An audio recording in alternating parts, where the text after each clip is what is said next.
Estamos agradecidos al Señor de que podamos estar otra vez aquí entre ustedes en Fuerteventura.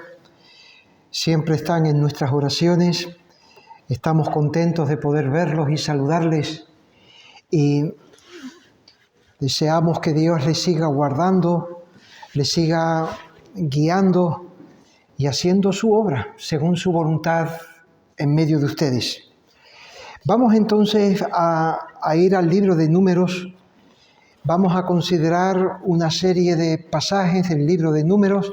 Hoy va a ser el primero, por cuanto en el libro de Números tenemos en la parte central, los capítulos del 11 al 21, algunos detalles del viaje que tuvo este pueblo en el desierto. Los primeros 10 versículos son preparativos, los preparativos para la salida, para la marcha, y después a partir del capítulo 22, cuando ellos llegaron ya al final del recorrido y estaban frente a Jericó, los preparativos para la conquista. Pero vamos a hacer la lectura hoy en el capítulo 11, versículos del 1 al 10. Números, capítulo 11, versículos del 1 al 10. Aconteció que el pueblo se quejó a oídos de Jehová, y lo oyó Jehová, y ardió su ira, y se encendió en ellos fuego de Jehová, y consumió uno de los extremos del campamento. Entonces el pueblo clamó a Moisés, y Moisés oró a Jehová, y el fuego se extinguió. Y llamó a aquel lugar Tabera, porque el fuego de Jehová se encendió en ellos. Y la gente extranjera que se mezcló con ellos tuvo un vivo deseo, y los hijos de Israel también volvieron a llorar y dijeron: ¿quién nos diera comer carne? Nos acordamos del pescado que comíamos en Egipto de balde, de los pepinos, los melones, los puerros, las cebollas y los ajos. Y ahora nuestra alma se seca, pues nada sino este maná ven nuestros ojos. Y era el maná como semilla de culantro, y su color como color de bedilio. El pueblo se esparcía y lo recogía y lo molía en molinos o lo majaba en morteros y lo cocía en caldera o hacía de él tortas. Su sabor era como sabor de aceite nuevo. Y cuando descendía el rocío sobre el campamento de noche, el maná descendía con él. Y oyó Moisés al pueblo que lloraba por sus familias, cada uno a la puerta de su tienda, y la ira de Jehová se encendió en gran manera. También le pareció mal a Moisés. Dejamos ahí la lectura. Tenemos unas palabras de oración. Señor y Padre nuestro, tú eres el Dios sabio, que has tratado con tu pueblo siempre desde el principio, mirando por dónde íbamos, exhortándonos, guiándonos, reprendiéndonos, trayendo tu disciplina, tus juicios y tus consuelos, según nosotros tenemos necesidad. Tú nos hablas por tu palabra, tú nos enseñas a través de ella, con estos hechos que sucedieron desde antiguo. Quisiéramos darte gracias que podamos juntos estar aquí, abriendo las Escrituras y esperando que tú hagas tu obra de misericordia con nosotros. Trata, oh Señor, con la Iglesia, trata con nosotros, santifícanos, líbranos de los males que están operando en nuestro interior, danos entendimiento. En el nombre de Cristo te lo pedimos. Amén. Amén. Este libro que nos va a ocupar entonces estos días contiene la historia del pueblo de Israel en este periodo concreto donde ellos tuvieron que recorrer el desierto hasta la tierra prometida. Esto ocurrió aproximadamente hace 3.500 años, 2.000 después de Cristo y 1.500 años antes de Cristo. Sin embargo, si nosotros podemos considerar, meditar y estudiar su contenido, veremos que a medida que entendamos sus enseñanzas, resulta que nos va a parecer estos sucesos más y más cercanos a nosotros, más valiosos y adecuados para nosotros, aunque fue hace tanto tiempo. Desde que comienza este viaje por ese desierto, es donde nos sitúa este capítulo que hemos leído. Ellos ya desde el mismo comienzo empezaron a enfrentar pruebas, peligros, incomodidades que resultan similares también a nuestras pruebas, a nuestros peligros y a las incomodidades con las que nosotros hoy nos encontramos en el siglo XXI, en el camino hacia nuestra ciudad celestial. Que podamos ser sabios, que podamos aprender de estas cosas nosotros. La iglesia donde debemos de llevar a cabo nuestra vida cristiana, la iglesia de Cristo, ha sido ordenada por Él con los medios necesarios y suficientes para acercarnos a Cristo, para recibir de Cristo su guía, su luz, para madurar en nuestra vida espiritual, para aprender a cumplir nuestra tarea y nuestro servicio cristiano. Cristo otorga a la iglesia los medios necesarios para todo esto. Se mantiene la misma estructura desde el principio. Desde hace 2000 años no ha habido nuevas revelaciones en la palabra de Dios para decir, bueno, ahora que estamos en el siglo XXI necesitamos nuevas medidas. No, la iglesia está ordenada de la misma manera, la misma estructura como Él la estableció hace 2000 años. La adoración, los cánticos, la oración, la predicación de la palabra y la comunión de los santos. Esto es lo que tenemos que entender, esto es lo que tenemos que valorar, pues es por ahí por donde el Señor nos da todo lo que nosotros necesitamos. La iglesia, con lo que Él instituyó en la iglesia y el deber que se nos dice en su palabra que debe de realizar la iglesia. Qué apropiado es este pasaje y los siguientes que veremos para recordar este asunto que he dicho ahora.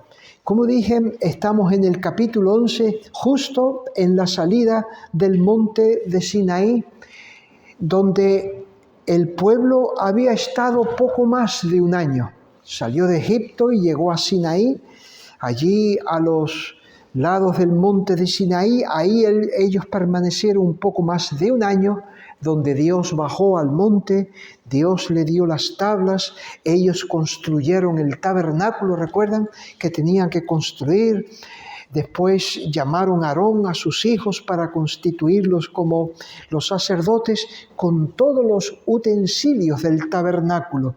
Pues bien, una vez concluyó esa obra, pues ya estaban dispuestos para salir. Miren el capítulo 10, versículo 11. En el año segundo, en el mes segundo, a los 20 días del mes, la nube se alzó del tabernáculo del testimonio. Eso era la señal para que el pueblo ya levantase las tiendas y se dispusiese a caminar. Después de 3 días, miren en el versículo 33, así partieron del monte de Jehová, camino de 3 días. Y el arca del pacto de Jehová fue delante de ellos camino de 3 días, buscándole lugar de descanso. Y parece que dentro de esos 3 días, o al cabo de esos 3 días, ocurrió lo que nosotros hemos leído en este capítulo 11. Poco después, días después, ocurrió lo del capítulo 12, que veremos el sábado. Y pocos días después ocurrió lo del capítulo 13, que veremos el domingo por la mañana.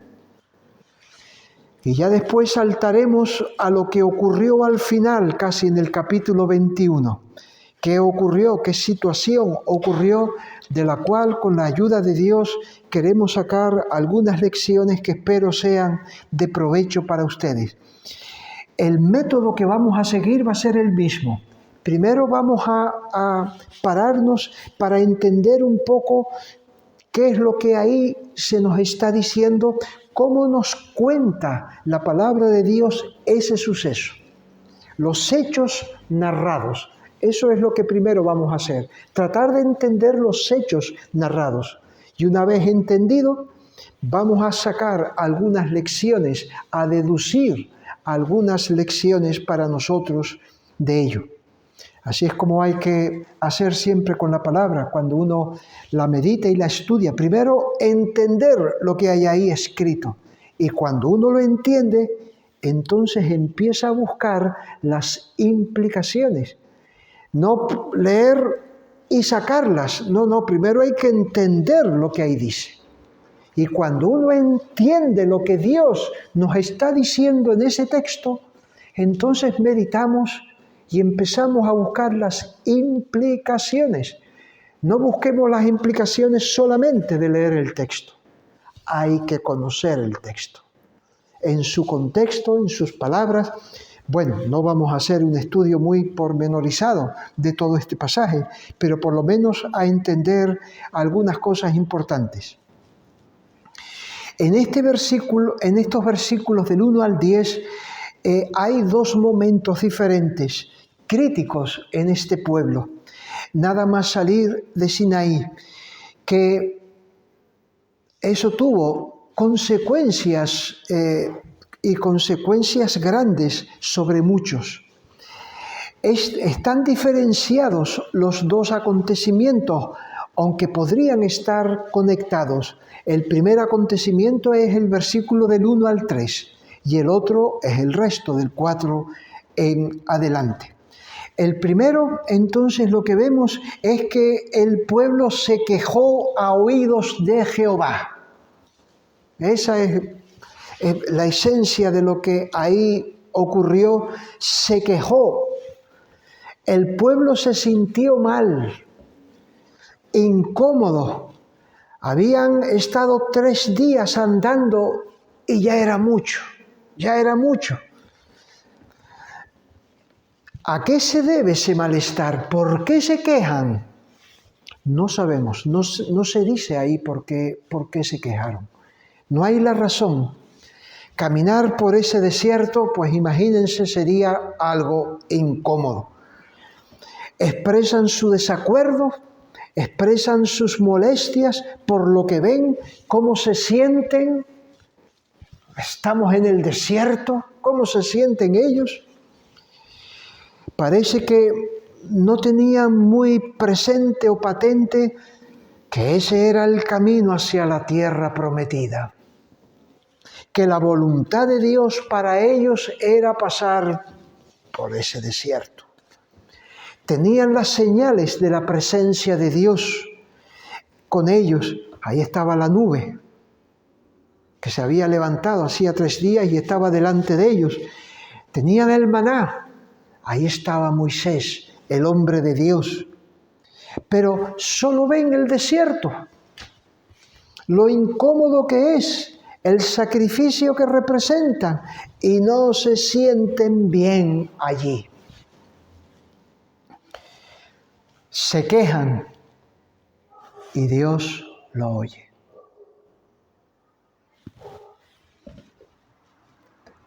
Se quejó el pueblo a oídos de Jehová y lo oyó Jehová. No salían palabras de adoración, no eran palabras de gratitud, quejas.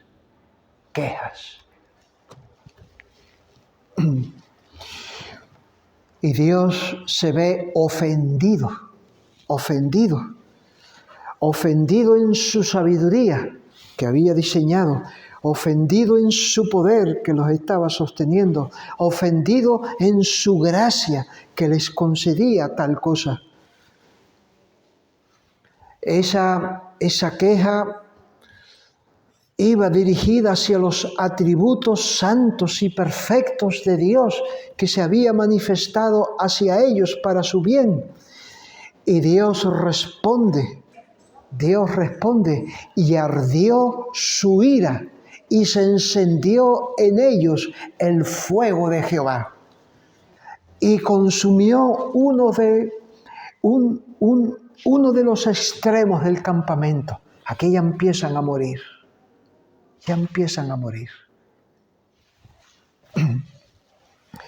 Matthew Henry decía: cuando consideramos cómo este pueblo fue guiado, guardado, visitado por la gracia de Dios, los bienes que tenían, la compañía que disfrutaban, los cuidados que ellos tuvieron para esa marcha, y cómo sus pies nunca se hincharon, sus vestidos nunca se envejecieron.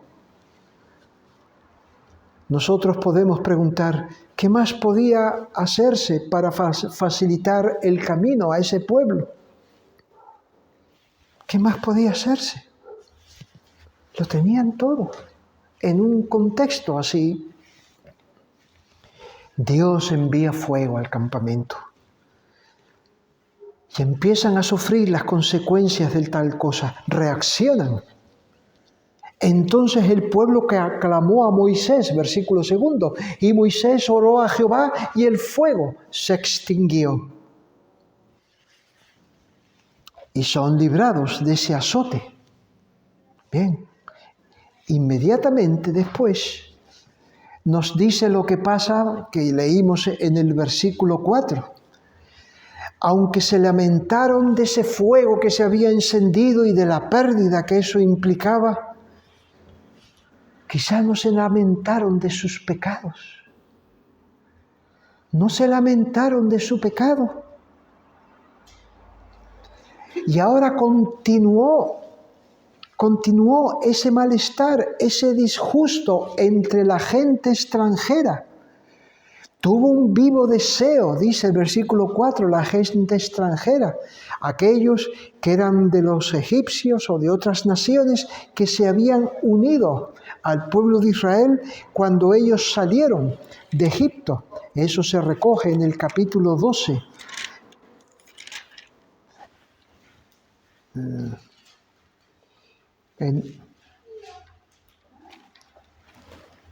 En el capítulo 12, pero de Éxodo, no de Número.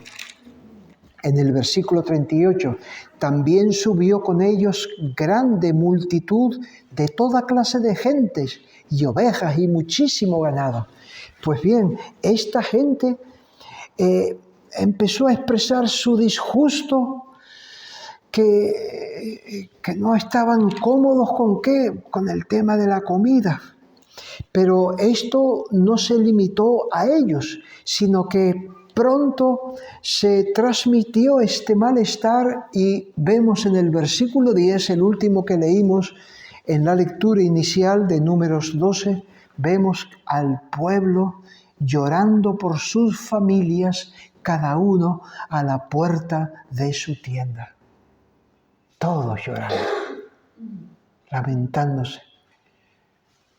No dando gracias a Dios, sino lamentándose todos. Imagínense ese cuadro, las malas caras por fuera de sus tiendas, 3 días andando por el desierto, malas caras, disconformes, hablando de lo desgraciado que eran ellos ahora en este sitio. No querían el maná. Estaban recordando la gastronomía que ellos disfrutaban en Egipto, lo agradable que era aquella variedad de comida. Como dice, nos acordamos del pescado que comíamos allí del río Nilo. Comíamos en Egipto de balde los pepinos, los melones, los puerros, las cebollas, los ajos. ¿Y ahora qué tenemos para comer? Maná. sea que ellos estaban olvidándose de toda esa variedad de comida y solamente veían que tenían ante sí maná, que lo preparaban de diferentes maneras, como hacían tortas con ellos o lo majaban en morteros, hacían diferentes recetas con este maná, o podían hacer diferentes recetas. Pero esto fue el motivo de la queja, un vivo deseo, que ese deseo se transformó en codicia, como al final nos dice de este pasaje en el capítulo 11, versículo 33, cuando ellos empezaron a comer, que Dios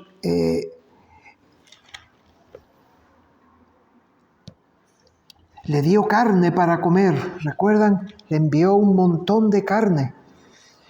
Y dice en el versículo 33, aún estaba la carne entre los dientes de ellos antes que fuese masticada, cuando la ira de Jehová se encendió en el pueblo, e hirió Jehová al pueblo con una plaga muy grande, y llamó el nombre de aquel lugar Kibrot Ataaba, por cuanto allí sepultaron al pueblo codicioso.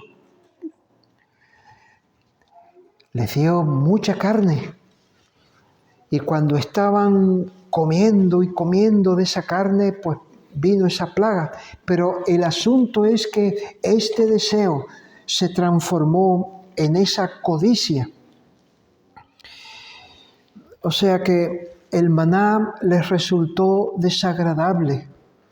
Eso les llevó a esa tristeza, a ese lamento, a ese lloro. Moisés, después vino una oración de Moisés donde pide ayuda a Dios, pero eso no lo vamos a ver ahora.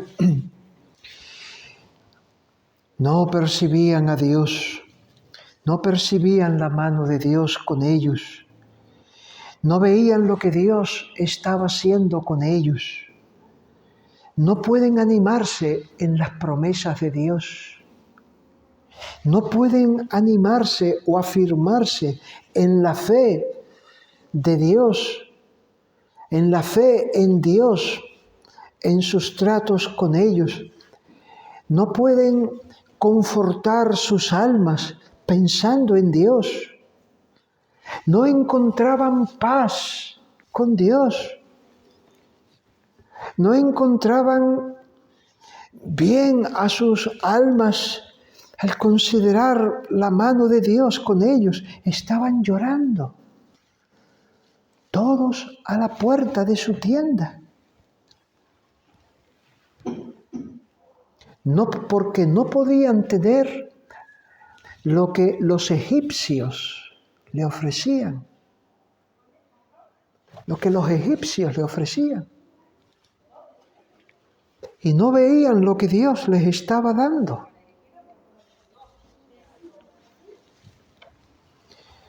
Dios les dio, como acabamos de leer, codornices y comieron hasta saciarse.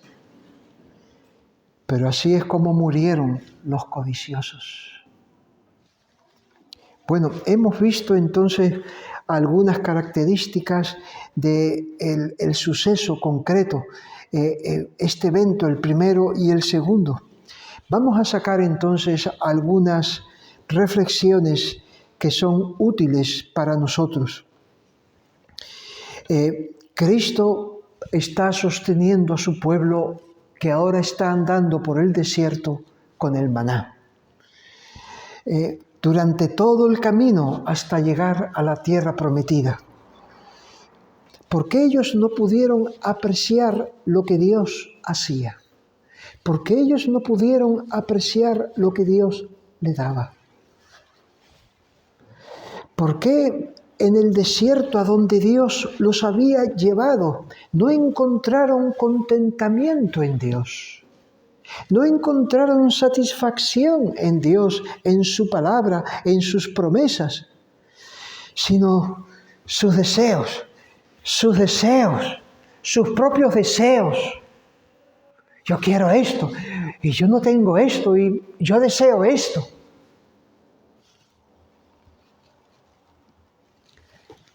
Dios les daba cada día pan del cielo. ¿Recuerdan? Pan del cielo le dio. Ese pan bajaba del cielo cada día. Así dice el Salmo 105, versículo 40. Pan del cielo le daba. ¿Y esto qué es?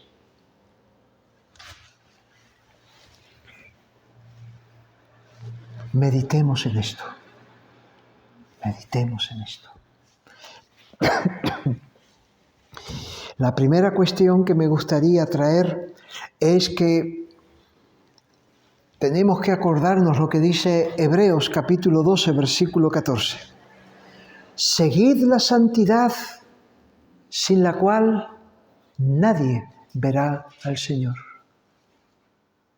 Seguid la santidad, repito, sin la cual, también dice la paz, ¿no? Pero vamos a enfocarnos en la santidad, sin la cual nadie verá al Señor. La santidad, el santificarnos para ver al Señor, para ver al Señor, para distinguir lo que ellos no distinguían, lo que ellos no estaban percibiendo, aun cuando Dios estaba haciendo lo que estaba haciendo delante de ellos, no lo veían.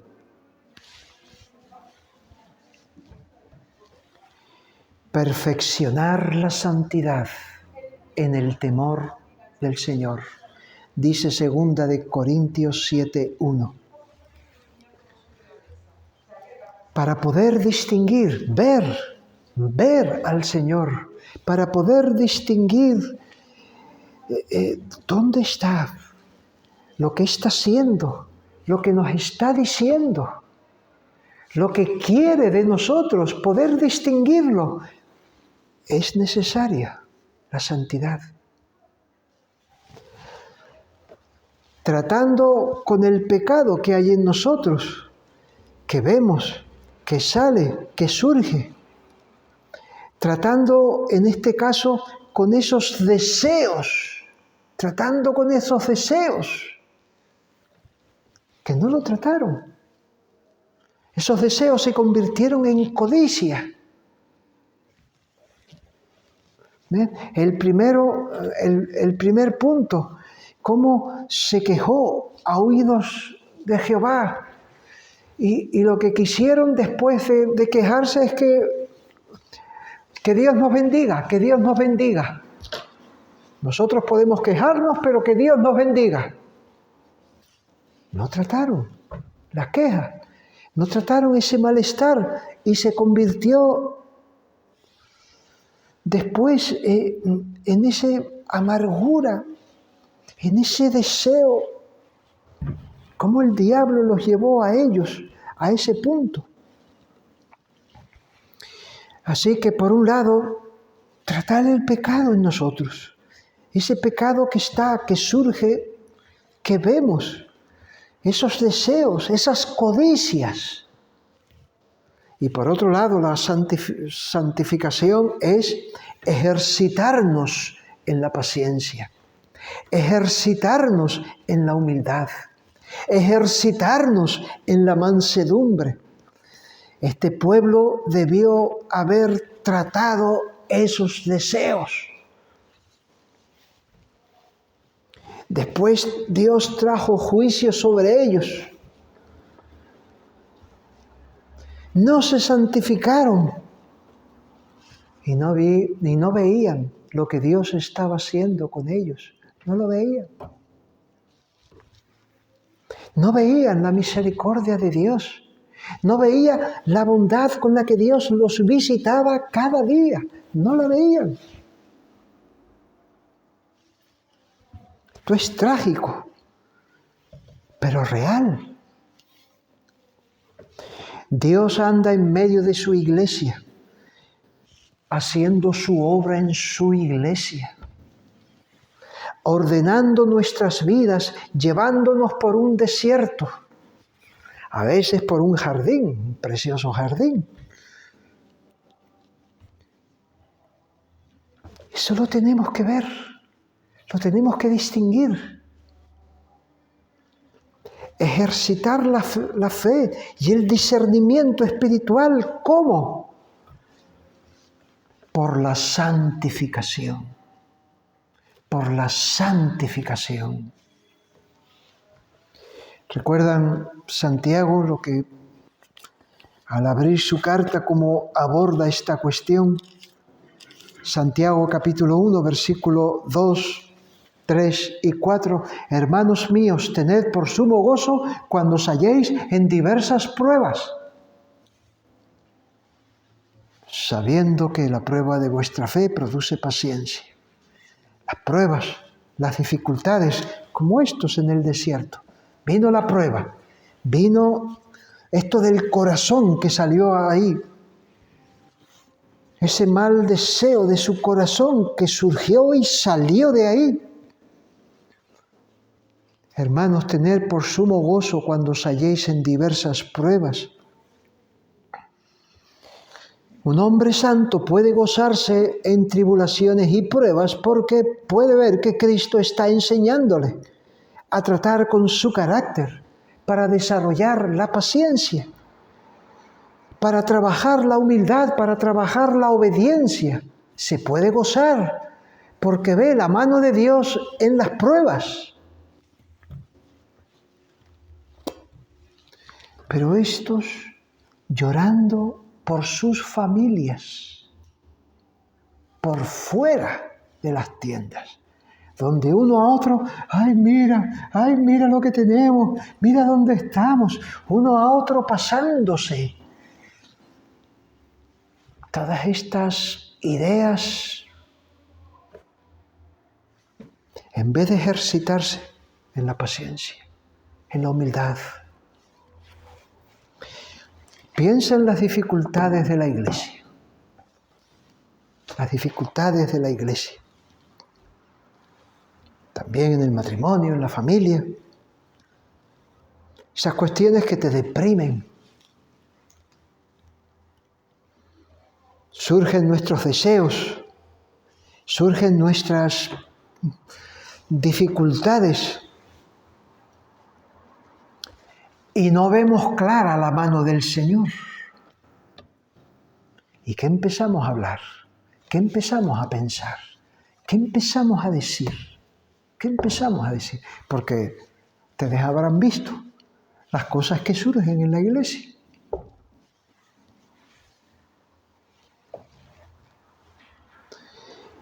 Pan del cielo les daba Dios cada día. Un despliegue claro y notorio de su inmenso poder y de su gracia y de su misericordia. Y no lo veían. Y se amargaban y se quejaban. Busca la santidad, sin la cual nadie verá al Señor. Aunque esté manifestándose plenamente, si no buscamos la santidad, no vamos a ver lo que Dios está haciendo. Lo que le pasó a este pueblo.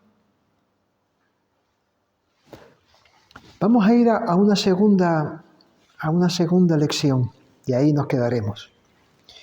Dios los llevó al desierto, un lugar ciertamente difícil, y allí Él despliega su poder para cuidarlos, para guiarlos. Dependían completamente y plenamente de Dios para andar por el desierto, para enfrentar todas las dificultades y los ejércitos que tendrían que enfrentar, para comer, para beber, para desplazarse. Y Dios le prepara el maná. Cada día el maná. Siempre maná. Es lo que Dios le preparó. 40 años, maná. Maná por la mañana, maná al mediodía y maná por la noche. Por la mañana lo vamos a comer con torta. Al mediodía crudo y por la noche no sé cómo. Bueno, mañana vamos a cambiarlo.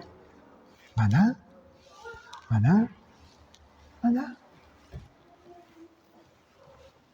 Eso le alimentaría. Eso daría los componentes nutrientes adecuados durante todos esos años a todos esos hombres, mujeres, niños mayores para llegar a la tierra prometida. Era lo que Dios había pensado para ellos y del cielo se lo mandaba cada día. Lo mismo, lo mismo. Consideren que nosotros también atravesamos en el desierto de esta vida y Cristo nos da cada día la palabra. Y aquí venimos y abrimos la palabra.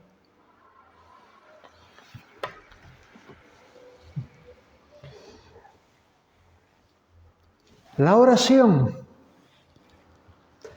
la adoración, los pastores, los hermanos, siempre lo mismo. Lo mismo. Esa es la provisión de Cristo hasta el final de nuestro destino, hasta la entrada en la Canaá espiritual.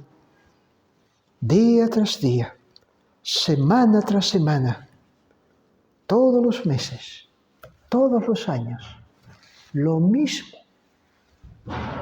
A cantar los himnos, los mismos himnos. A abrir el mismo libro. A orar. Tener comunión con los santos. Adorar a Dios. Puede que esto nos vaya pareciendo poca cosa. ¿Qué si nos empieza a parecer poca cosa? No lo estimamos lo suficiente y empezamos a mirar qué otras cosas podemos traer, porque, monótono. Lo que nos ofrece el mundo, algo que ofrece el mundo, un poco adaptarnos mejor vamos a cambiar.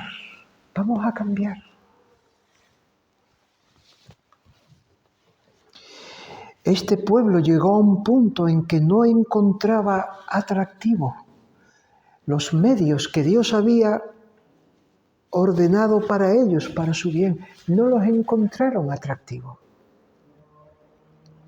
Añoraban lo que ellos tenían en el mundo cuando estaban en Egipto. Esta es la otra idea. Esta es la otra idea que yo quisiera compartir con ustedes. Es su palabra nuestra delicia. Como aprender a saborear, acostumbrarnos al maná. No, tenemos que acostumbrarnos como a los niños. No me gusta comer fruta. No, vamos a acostumbrarnos, venga, poco a poco. No me gusta comer pescado, No, tú tienes que comer pescado porque es que es parte de la alimentación. Y poco a poco lo vas acostumbrando a comer todo lo que tiene que comer. No lo que el niño quiere comer, sino lo que tiene que comer el niño. Y no le gusta, lo rechaza porque naturalmente, pero se va adaptando. Poco a poco vamos habituándolo. Así nosotros. Habituándonos, que la palabra sea nuestra delicia. ¿Recuerdan lo que dice el Salmo primero? Hablando del hombre bienaventurado. Dice, bienaventurado el varón que no anduvo en consejo de malos, ni estuvo en camino de pecadores, ni en silla de escarnecedores se ha sentado, sino que en la ley de Jehová está su delicia. El primer mes, qué delicia. El segundo mes, qué delicia. Un año, qué delicia. 40 años leyendo la palabra, qué delicia. La misma, es su delicia. ¿Cómo tenemos que cuidar nuestro corazón para encontrar que esta sea nuestra delicia? Conocer a Dios a través de la palabra más y más. Conocer la mente de Dios a través de las Escrituras. Qué delicia recibir la voz de Cristo para nosotros a través de su palabra. Recibir sus promesas, sus mandatos que orientan nuestra vida y afirman nuestros pasos por senderos de rectitud, allí donde tenemos nosotros que buscar qué debemos de hacer. Cristo trata contigo, Cristo trata con la iglesia por su palabra. Encuentra satisfacción para tu alma ahí donde Cristo nos ha dicho que nos da el alimento que nosotros necesitamos. El maná, en la sabiduría de Dios, alimentaba a ese pueblo y nos alimenta a nosotros. Si vamos perdiendo tal sensibilidad hacia la palabra de Dios, si no encontramos la delicia en la palabra de Dios, párate y pregunta, ¿en dónde estás? ¿De qué estás alimentando tu mente? ¿Qué tienes en tu interior? Porque si no encontramos esas delicias en lo que Dios nos da, nos estamos acercando a donde este pueblo se acercó en esta ocasión. La adoración a Dios, reunirnos para adorar a Dios. Siempre lo mismo. Ustedes verán los cultos, siempre lo mismo.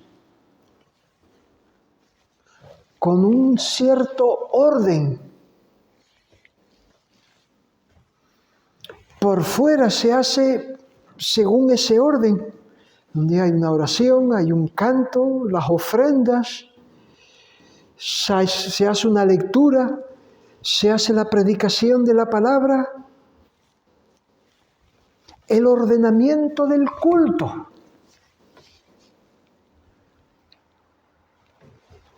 Pero ¿cuántos pueden llegar a un punto en el que dicen lo mismo que decía este pueblo? Mi alma se seca, pues nada sino este maná ve en mis ojos. Mi alma se seca con esta adoración. ¿Por qué no metemos otras cosas que nos den más aliciente? Un culto un poco más vistoso. Oye, ¿por qué no empiezan a pasar los niños aquí? Que los niños canten una cosita y así podemos traer más gente. ¿Por qué no ponemos un grupo aquí para que... ¿Por qué no? ¿Es eso lo que Dios nos ha dicho? ¿Es esa la adoración que Dios nos ha mandado? El principio regulador. La adoración que Dios recibe es la que Él ha mandado. ¿Encontramos nosotros satisfacción? Miren cómo las iglesias empiezan, movidos por esta inquietud, a preparar poesía, música, teatro, danza. ¿Cuál es la finalidad? Pues tratar de romper la monotonía. Este espíritu. Solamente maná.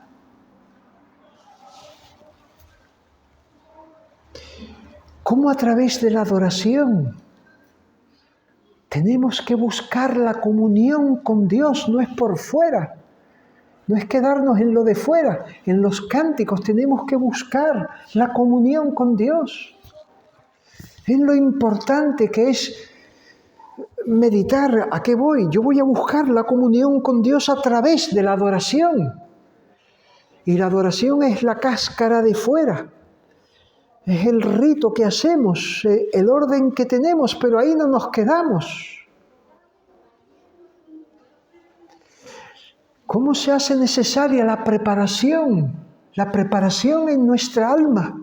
Que haya fe en nosotros, esa fe por la cual cantamos a Dios, pero no es una frase, sino que cuando cantamos, cantamos a Dios, no como una frase que se dice siempre, pensando en lo que estamos cantando para ofrecérselo a Dios, declarárselo a Dios.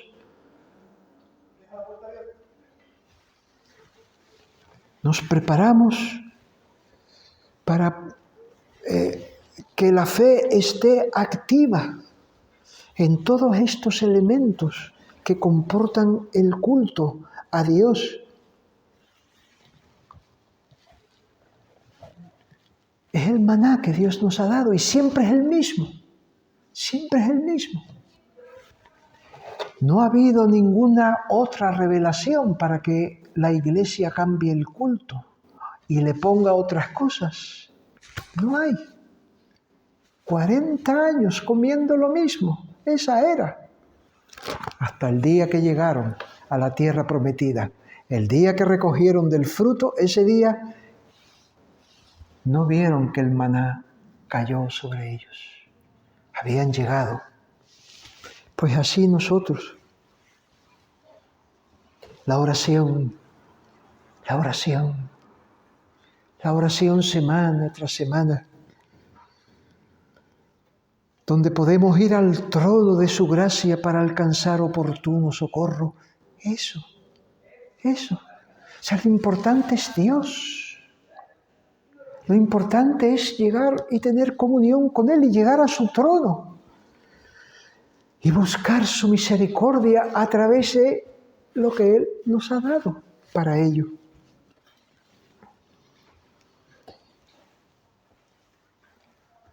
El maná, la dádiva de Dios, siempre el mismo y suficiente para todo el camino.